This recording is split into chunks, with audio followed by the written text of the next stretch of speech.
Voilà, donc on y est, finissons avec l'affaire Dreyfus. Petit 3.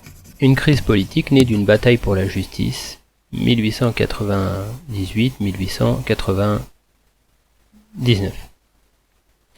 Le premier point, une république en crise. On l'a vu juste avant, il y a un débat qui est de plus en plus présent dans la presse. C'est-à-dire que le discours à sens unique, il a de moins en moins lieu. Le Figaro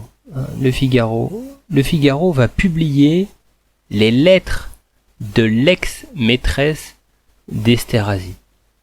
Et dans ce courrier, en fait, il y a tout est rapporté la haine qu'il a pour la France, son mépris pour l'armée française. Et la presse militariste, elle va voler au secours d'Esterhazy via une campagne antisémite pour présenter tout cela comme des mensonges. On en est là. Le doute autour d'Esterhazy est de plus en plus médiatisé. Avant, personne ne savait qui était Esterhazy. Désormais, on sait qui est Esterhazy. Et c'est bien justement ce qui pose souci. Georges Clemenceau, qui est politicien du Parti radical, qui a son journal, l'Aurore, L'AURORE, va publier le 30 novembre 1897 un éditorial. Et dans cet éditorial, donc c'est le document 3 de la fiche, il écrit quoi ? Je vous le lis. Qui protège le commandant Esterhazy ? La loi s'arrête, impuissante devant cet aspirant prussien déguisé en officier français. Pourquoi ? Qui donc tremble devant Esterhazy ? Quel pouvoir occulte ? Quelle raison inavouable s'oppose à l'action de la justice ? Qui lui barre le chemin ? Pourquoi Esterhazy, personnage dépravé à la moralité plus que douteuse, est-il protégé alors que tout l'accuse ? Pourquoi un honnête soldat comme le lieutenant-colonel Picquart est-il discrédité, accablé, déshonoré ? S'il le faut, nous le dirons. Bon, on est, ça y est, dans le débat là, hein, et on prend à partie, on donne des noms, on est dans cette volonté de mettre à jour les choses. C'est-à-dire que la presse dreyfusarde, notamment via Georges Clemenceau ici, alors Clemenceau c'est LEMNCEAU, dans l'Aurore, elle prend parti. C'est-à-dire que l'affaire devient une affaire politique. On dépasse le simple cadre d'une affaire de faits divers, d'espionnage. Sous la pression des Dreyfusards, eh bien, Esterhazy va finalement être traduit en conseil de guerre. Alors, pourquoi il est traduit en conseil de guerre ? Parce qu'Esterhazy va lui-même demander à l'être. C'est-à-dire, il va lui-même demander à être jugé. Ce jugement, il va se faire à huis clos. À huis clos, ça veut dire que le public ne peut pas venir.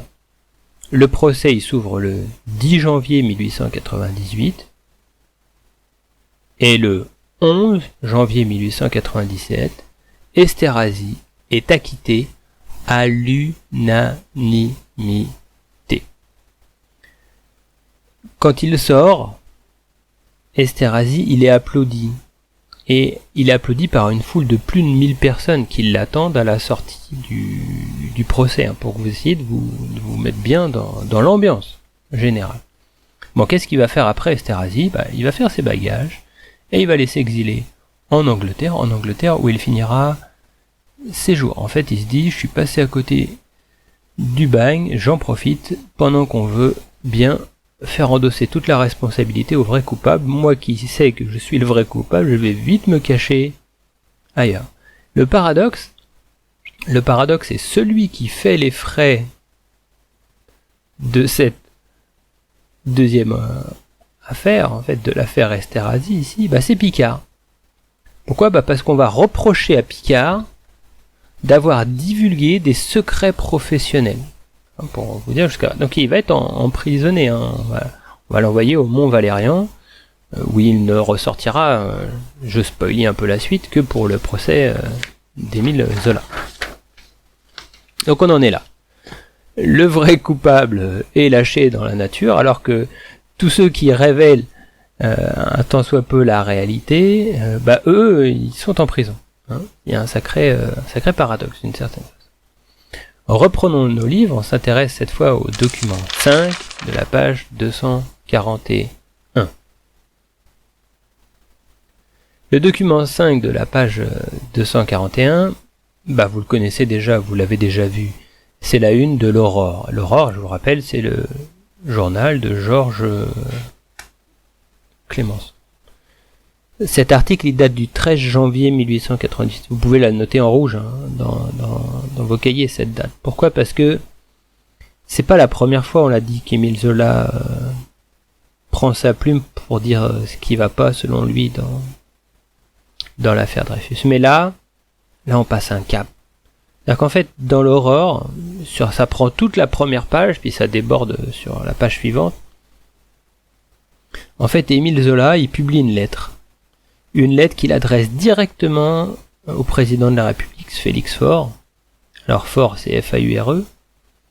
Et l'intitulé de ce courrier, c'est « J'accuse ». En fait, il fait quoi ? Il expose toutes les données qu'il a sur l'affaire. Tous les manquements, tous les éléments qui ne vont pas, que le vrai coupable c'est Esterhazy, qu'il a été protégé, etc., etc.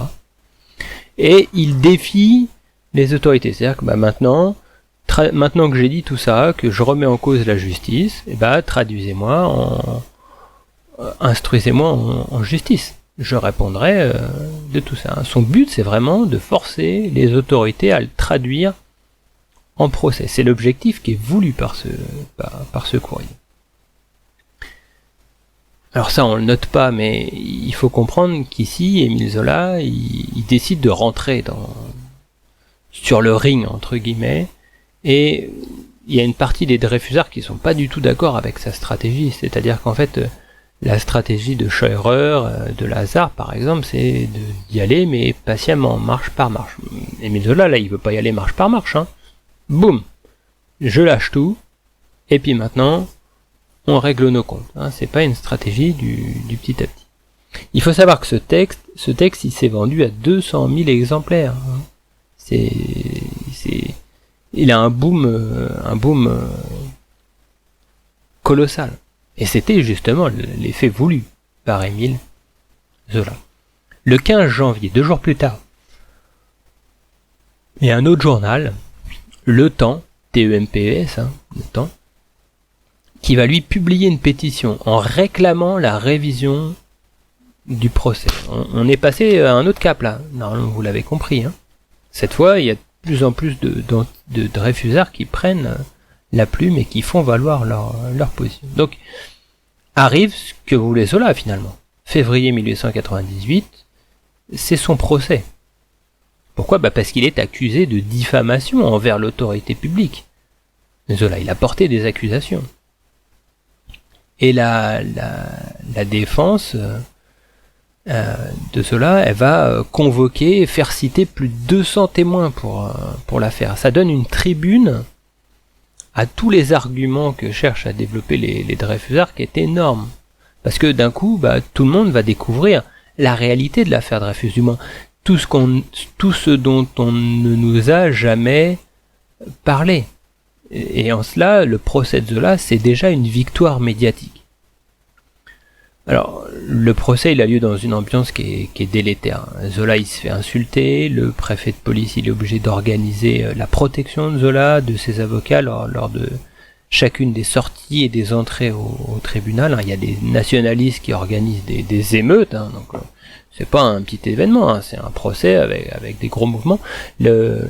Et la une du petit journal, enfin la une du supplément illustré du petit journal, la diapositive numéro 17, elle illustre cette ambiance délétère, donc je vous invite à regarder cette diapositive 17.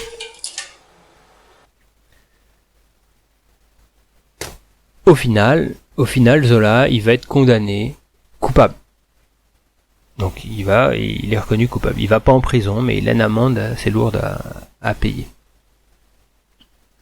Ça, c'est son premier procès. Mais il y a un deuxième procès. Cette fois en assise, qui est à l'adresse d'Émile Zola, parce que les juges, du Conseil de guerre, qui ont rendu leur verdict, portent plainte à leur tour pour diffamation. Et là, les sentences auxquelles s'expose Émile Zola sont plus fortes. La défense a bien compris que ça sentait pas bon pour Émile Zola, entre guillemets. Et Émile Zola, il va finir par s'exiler en Angleterre pour se protéger physiquement, hein, et se protéger aussi en termes de droit. L'objectif qui était celui de mettre sur la table les événements, il a déjà été rempli par le premier point. Deuxième point. La France déchirée. La France, elle est déchirée par l'affaire Dreyfus. Le procès de Zola, en fait, il fait apparaître deux camps bien soudés. Enfin, pas soudés l'un à l'autre, mais deux camps, et chacun de ces camps est bien soudé. Et deux camps qui vont s'opposer clairement. Les journaux, ils évoluent. Et hein, le document 4 de la page 241, quand vous regardez le document 4 de la page 241, vous voyez une évolution. C'est-à-dire qu'au début, on n'a que des journaux anti-Dreyfusards.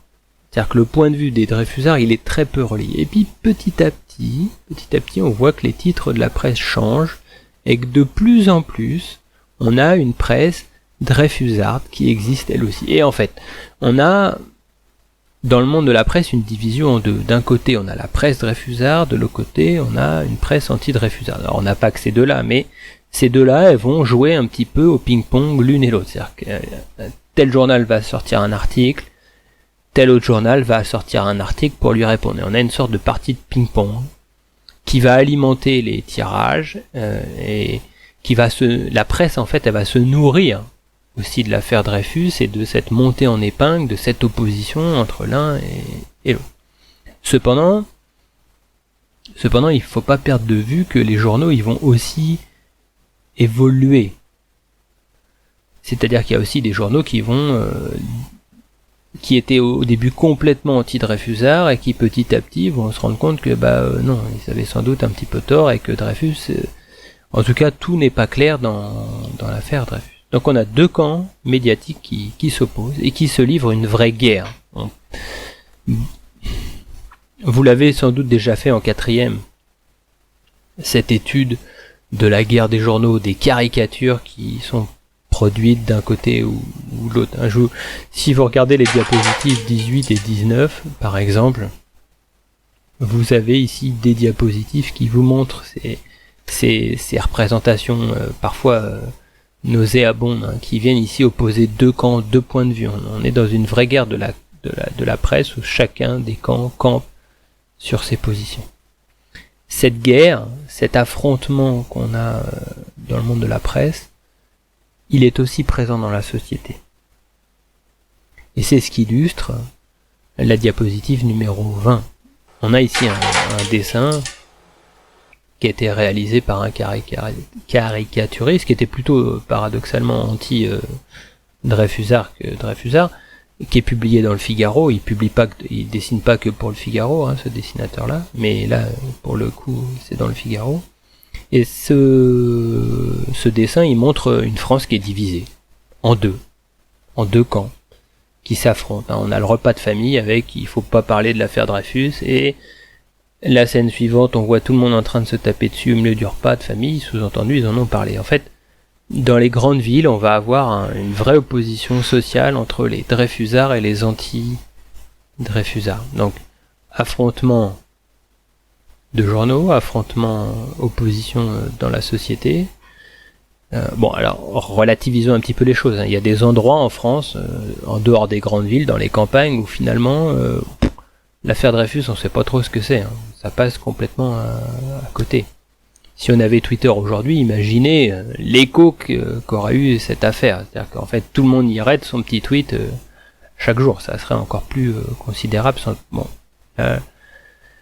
Je tire un petit peu tout cela par les cheveux, et c'est peut-être pour ça que j'en ai plus beaucoup. Donc, les journaux, ils expriment bien deux points de vue. La société, elle aussi, elle est divisée. Et puis le monde politique, petit à petit, il va lui aussi s'opposer ou s'engager dans un camp ou dans l'autre.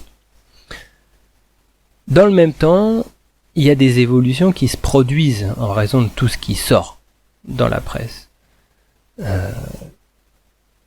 Picard est renvoyé de l'armée, et comme il est renvoyé de l'armée, sa parole elle va être de plus en plus libérée. On a le journal Le Temps qui va relayer son propos.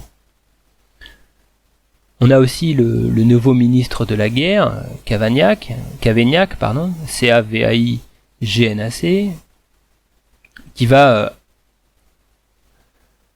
au travers de ses prises de position, implicitement reconnaître que la défense de Dreyfus, elle n'avait pas eu accès à toutes les pièces. Et ça a une conséquence. Ça a une conséquence parce que s'il n'a pas donné si la défense n'a pas eu accès à toutes les preuves, eh bien, on peut demander la réouverture d'un procès. Et en juin 1899, eh bien, le verdict de 1894, il est cassé par des magistrats. Ce qui implique l'organisation d'un nouveau conseil de guerre pour statuer sur Dreyfus. C'est-à-dire que cette opposition débouche au final, cette médiatisation importante des faits, elle a pour conséquence que le procès de Dreyfus va être ouvert. En fait, le gouvernement lui-même, il est pris entre deux tensions. Comment agir dans cette France divisée alors que son objectif, c'est de mener la société en avant. Il est pris d'un côté entre la loi et le droit, et puis de l'autre côté la pression des nationalistes de la rue et de l'état-major. Et comment on fait pour concilier, pour ménager entre guillemets la chèvre et le chou, pour reprendre l'expression un petit peu triviale. Donc dans cette médiatisation des choses qui font évoluer l'affaire, il faut aussi parler de Henri, celui qui avait fabriqué, rappelez-vous, les fausses preuves. Finalement, il a fini par avouer et se suicider. C'est-à-dire qu'en fait, au bout d'un moment, il y a quand même une somme d'éléments qui font que on est conduit à considérer que oui, c'est peut-être un peu logique qu'on révise le procès de Dreyfus. Le point suivant, la difficile sortie de crise.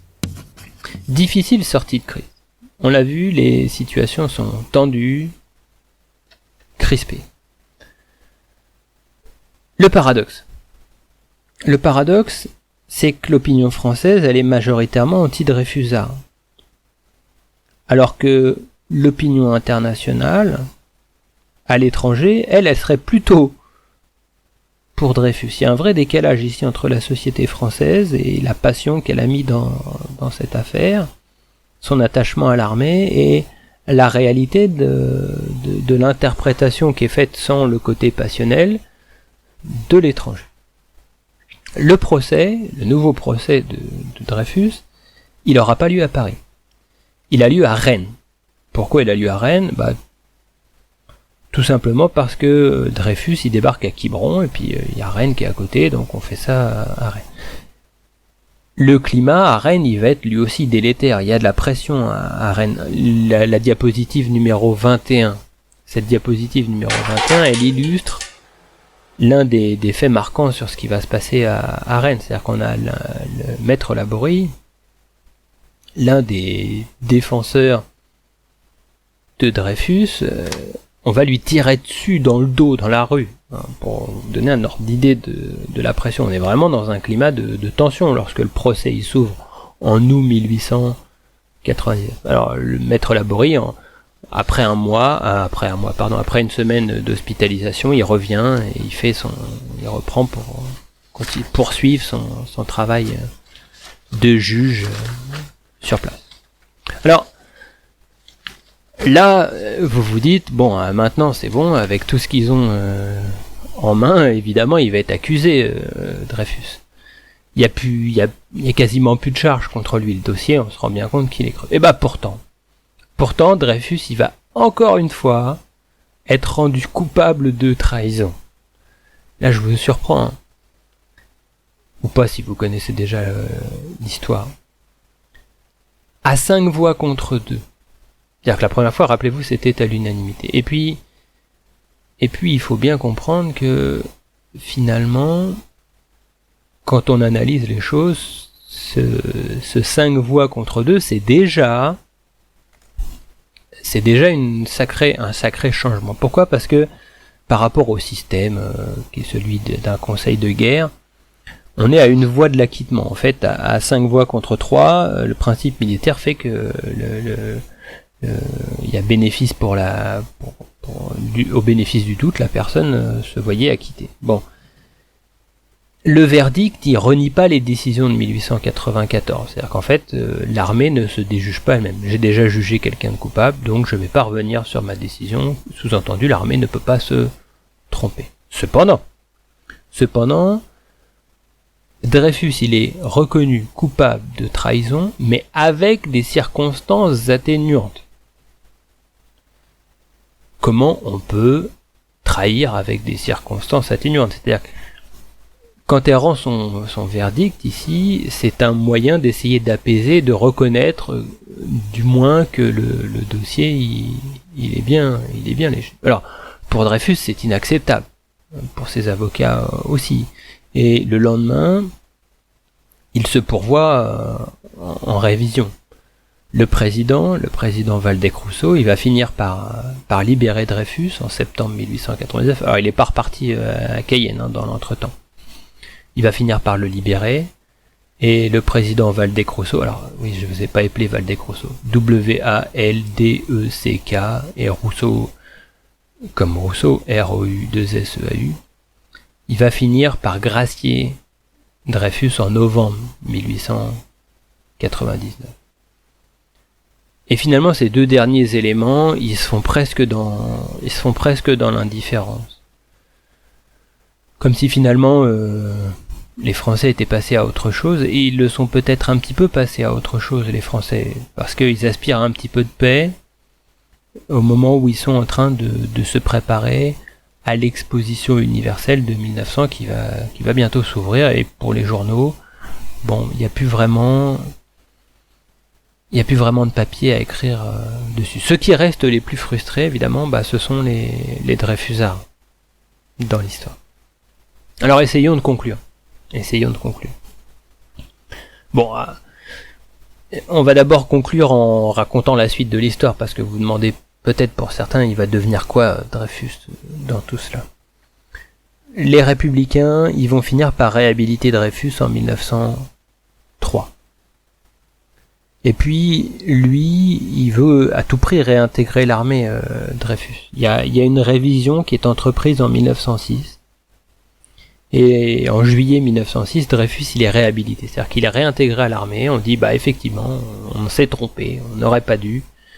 Et on vous réintègre à l'armée. Seulement, on le réintègre pas au même grade que celui qu'il avait au moment où il était pris dans le tourment de l'affaire. Et Dreyfus, c'est quand même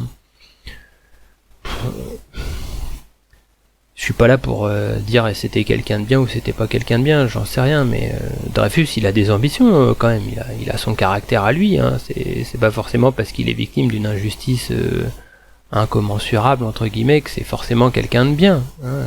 Il est comme tout le monde avec plusieurs visages, et lui, pour lui, ça va pas du tout. Moi, je veux être intégré à mon grade, il aspire à devenir un jour général, et là, dans la circonstance, ça paraît compliqué. Donc il va démissionner de l'armée, peu de temps avoir été intégré, du moins il va prendre sa retraite militaire peu de temps après avoir été réhabilité et réintégré.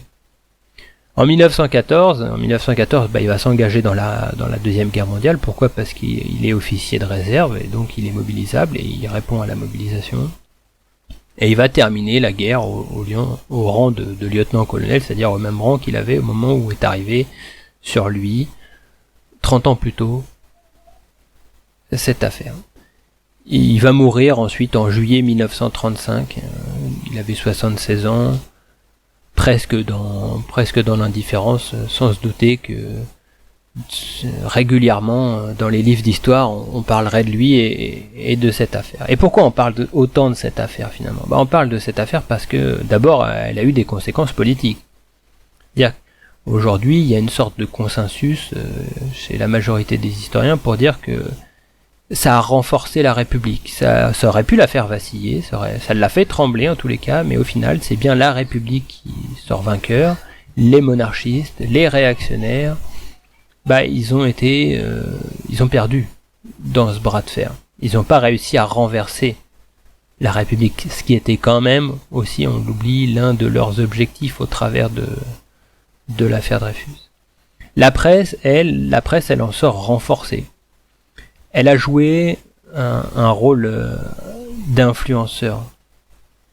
Alors, influenceur, c'est le mot qu'on donnerait aujourd'hui, mais elle a pesé sur la vie politique et elle a pesé sur la société, la presse, au point où on va présenter la presse comme un quatrième pouvoir. Il y aurait le pouvoir législatif, il y aurait le pouvoir exécutif, il y aurait le pouvoir judiciaire, puis il y aurait le pouvoir qui est celui de la presse dans sa capacité à informer.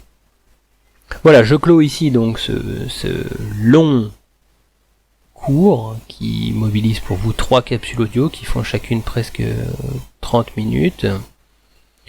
Nous attaquerons dans la semaine qui nous vient les 2 derniers jalons. Je ne vous donnerai rien à faire pendant les vacances. Vous aurez déjà pas mal à faire à recopier ou à finir de recopier les capsules audio. Je vous transmets par internet l'adresse électronique à laquelle vous me joindrez vos captures d'écran de cahier avec votre prise de notes. Ce qui me servira pour remplir les bulletins du 3e trimestre et le livret scolaire pour le bac. Vous savez qu'il y a un livret scolaire pour le bac, hein. Le critère d'assiduité pour moi, il sera placé là. En plus de ce que vous avez fait déjà pendant les 2 premiers trimestres, hein. Bien sûr, vous n'êtes pas stressé. Outre mesure. J'espère que tout se passe bien chez vous. Pour faire simple, je ne sais pas quand est-ce qu'on va sortir de cette crise. Il est prévu qu'à la sortie du confinement, il n'y ait pas de rassemblement de moins de 100 personnes. L'Italie a programmé la sortie de son confinement pour le 5 mai. Comme on a 1 à 2 semaines de retard sur l'Italie, ça nous mènerait à la mi-mai. Mais rien n'est sûr encore. Voilà. Le bac a été, je vous l'ai dit en introduction, neutralisé, on va dire, cette année. Et donc je ne sais pas, je suis pas persuadé qu'on ait la chance de se revoir physiquement avant la fin de l'année, ce qui va vous demander beaucoup de travail. Je sais que vous êtes déjà beaucoup investi, que ça demande beaucoup d'énergie quand vous n'avez pas quelqu'un sur votre dos pour vous dire quoi faire, etc., qu'il y a toutes les tentations possibles à la maison, avec des livres partout à lire, des disques partout à écouter. Voilà. Bon, c'était une plaisanterie. Je suis comme vous, moi aussi j'ai un ordinateur chez moi. Ou une console. Et Netflix. Enfin, tout le monde n'a pas Netflix, bien sûr. Bon, bref. Où est-ce que je veux en venir?